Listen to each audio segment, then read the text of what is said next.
Bharat future సిటీలో అంగరంగ వైభవంగా అంతర్జాతీయ వేడుక జరగబోతోంది. 2 రోజుల పాటు తెలంగాణ రైజింగ్ గ్లోబల్ సమ్మిట్కి ఏర్పాట్లు వేగంగా జరుగుతున్నాయి. ఈ సదస్సుకు దేశ విదేశాల నుంచి ప్రముఖులు వస్తున్నారు. మొత్తంగా 27 ప్రత్యేక సెషన్లు, వివిధ రంగాలపై చర్చలు జరగనున్నాయి. సమ్మిట్కు వచ్చే ప్రముఖుల కోసం ప్రత్యేక ఏర్పాట్లు చేస్తున్నారు. 10 రకాల స్టాల్స్ ఏర్పాటు చేశారు. పూర్తి సమాచారం మా కరెస్పాండెంట్ చందు అందిస్తారు.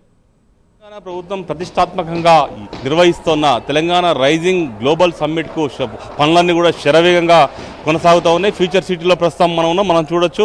ప్రస్తుతం మీర్ఖాన్పేట, రంగారెడ్డి జిల్లా మీర్ఖాన్పేటలోని ఫ్యూచర్ సిటీలో ఈ సమ్మిట్ జరగబోతుంది. సుమారు 100 ఎకరాల విస్తీర్ణంలో సదస్సును నిర్వహిస్తున్న దేశ విదేశాల నుంచి పారిశ్రామికవేత్తలు, సినీ క్రీడా ప్రముఖులు కూడా హాజరు కానున్నారు. ముఖ్యంగా అంతర్జాతీయ ప్రమాణాలలో వేదికలు కూడా సిద్ధమవుతున్నాయి. ఇప్పటికే సదస్సుకు వెళ్లే మార్గాల్లో అడ్డంకులన్నీ కూడా తొలగించారు. ప్రధానంగా ప్రస్తుతం అన్ని శాఖల భాగస్వామ్యంతో ఈ సదస్సును, ఈ సమ్మిట్ను కూడా ప్రభుత్వం నిర్వహిస్తుంది. ప్రస్తుతం మనం చూస్తున్నాం ఈ వేదికలో మొత్తం 45 స్టాల్స్ కూడా ప్రభుత్వం ఏర్పాటు చేస్తూ ఉంది.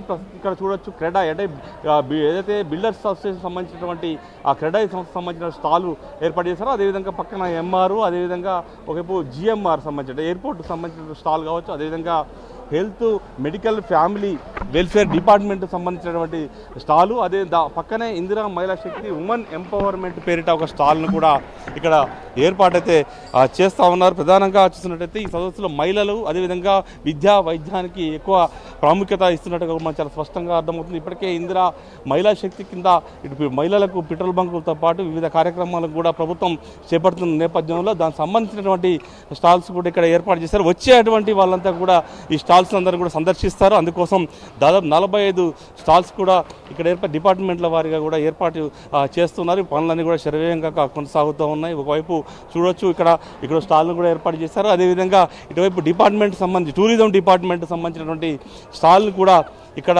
ఏర్పాటు చేశారు.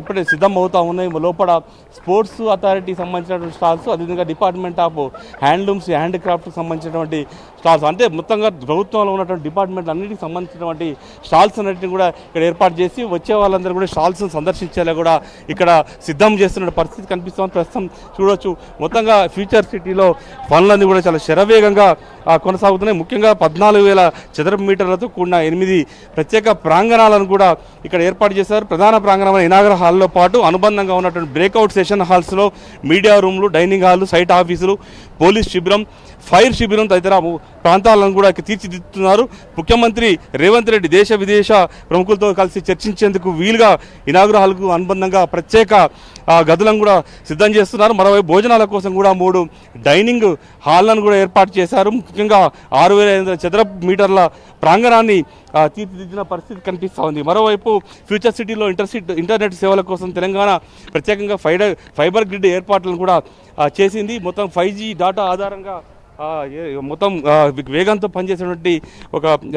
వేగంగా పనిచేసేటువంటి GPS పరికరాలను కూడా ఇక్కడ అమరుస్తుంది. ముఖ్యంగా చూసినట్టయితే ఎలాంటి ఇంటర్నెట్ సేవలు అంతరాయం కలగకుండా అన్ని ఏర్పాట్లను కూడా తీసుకొస్తుంది. మొత్తం ప్రాంగణం అంతా కూడా దాదాపు 100 ఎకరాల LED స్క్రీన్లను కూడా ఏర్పాటు చేస్తున్నారు. మొత్తం 85 మీటర్ల వెడల్పుతో ఏర్పాటు చేసినటువంటి భారీ తెరలు కూడా ఏర్పాటు చేస్తున్నారు. ప్రస్తుతం ఈ చూస్తున్నటువంటి ఇదైతే రూమ్స్ ఉన్నాయో ఇవన్నీ కూడా ముఖ్యమంత్రి, మంత్రులంతా కూడా ఇక్కడ కూర్చునే విధంగా ఇక్కడ డిజైన్ చేశారు. మొత్తం చూస్తే నిజంగా ఒరిజినల్గా కొత్తగా రూములు నిర్మించినట్టుగానే ఇక్కడ కనిపిస్తూ ఉంది. మొత్తం ఏసీ కండిషనర్తో కూడా ఈ యొక్క రూమ్లను కూడా ఏర్పాటు చేశారు. ఇక్కడ చూడొచ్చు కొత్త ఫర్నిచర్తో పాటు కొత్తగా అన్ని ఏర్పాట్లు LED లైట్స్తో ఇక్కడ ఏర్పాటు. ప్రస్తుతం మనం చూస్తున్నటువంటి ఏదైతే రూమ్స్ ఉన్నాయో ఇందులో ముఖ్యమంత్రి ఇక్కడ సేద తీరుతారు, ఇక్కడ ఉంటారు. ఆయన ఇక్కడ ఉన్నటువంటి ఏదైతే సదస్సు 2 రోజుల పాటు ఉంటుంది కాబట్టి సదస్సు సంబంధించినటువంటి అన్ని అంశాలను ఇక్కడ చర్చిస్తూ ఉంటారు. దానికోసం ప్రత్యేకంగా ఒక కాన్ఫరెన్స్ హాల్ను కూడా ఇక్కడ ఏర్పాటు చేశారు. ఆ కాన్ఫరెన్స్ హాల్లో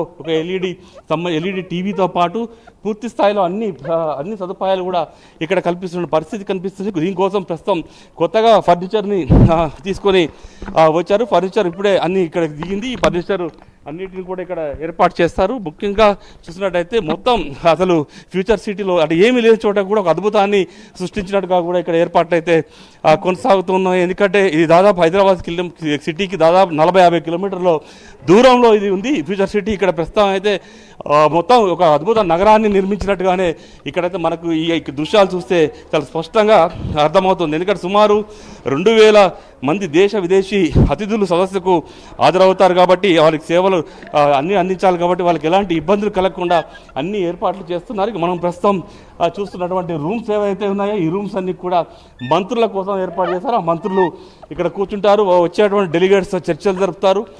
దానికోసం ప్రత్యేకంగా మంత్రులకు కూడా రూములు ఏర్పాటు చేసిన పరిస్థితి కనిపిస్తుంది. ఇక్కడ చూడొచ్చు ఈ తెలంగాణ ప్రభుత్వానికి సంబంధించినటువంటి లోగోతో పాటు తెలంగాణ రైజింగ్ గ్లోబల్ సమ్మిట్కు సంబంధించినటువంటి లోగోను కూడా ఇక్కడ ఏర్పాటు చేశారు. ఇక్కడ సీటింగ్ అరేంజ్మెంట్స్ కూడా చాలా లగ్జరీగా మనకు చాలా కనిపిస్తుంది. ఎందుకంటే పూర్తి స్థాయిలో ఒక లగ్జరీ లుక్తో ఇక్కడ ఆ రూమ్స్ అన్ని కూడా సిద్ధం చేసిన పరిస్థితి మనకైతే కనిపిస్తుంది. మొత్తంగా చూసినట్టయితే ఫ్యూచర్ సిటీలో దాదాపు 2 రోజుల పాటు జరిగేటువంటి ఈ సదస్సు సంబంధించి అన్ని ఏర్పాట్లను కూడా ప్రభుత్వం సిద్ధం చేస్తుంది. అందులో భాగంగానే ఎక్కడ ఎలాంటి అవాంతరాలు లేకుండా సదస్సును విజయవంతం చేయాలని కూడా తెలంగాణ ప్రభుత్వం భావిస్తూ ఉంది. వీడియో జర్నలిస్టు శ్రీకృష్ణతో చంద్రశేఖర్, ఫ్యూచర్ సిటీ నుంచి.